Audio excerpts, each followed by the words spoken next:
माझा अनुभव सांग. माझं नाव सुवर्णा नारायणराव जाधव, राहणार माजलगाव, तालुका माजलगाव, बीड.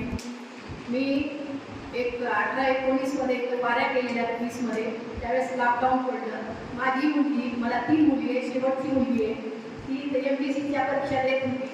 तर मी महाराजांना प्रश्न विचारला की तिला यश यावं, पण महाराजांनी मला म्हटले तिला एक वेळेस घेऊन या. मी तिला पुण्याहून इथं बोलावून घेतलं आणि इथं दर्शनाला आणलं. तिचा महाराजांचा आशीर्वाद घेतला आणि नंतर 19, 20, 21 त्या काळामध्ये लॉकडाऊन पडलं. त्यावेळेस तिने परीक्षा दिलेल्या होत्या, परत त्याचा रिझल्ट लागलेला नव्हता. नंतर तिचा रिझल्ट गेल्या वर्षी लागत गेला. तिच्या जवळजवळ 5 पोस्ट निघल्या.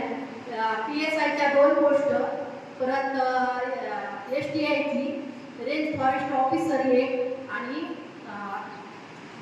अभिलेखा म्हणते, अशा 5 पोस्ट निघल्या. नंतर त्याच्याकडे प्रश्न पडला की आता कोणती पोस्ट घ्यावं. तिने आता सध्या तामिळनाडू येथे रेंज फॉरेस्ट ऑफिसरची पोस्ट घेतलेली. हा अनुभव मला महाराजांचा आलेला आहे.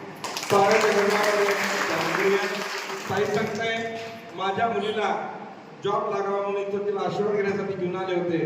आशीर्वाद घेतला आणि आशीर्वाद घेतल्यानंतर 5 नोकऱ्या मिळतील अशी तिला संधी मिळाली.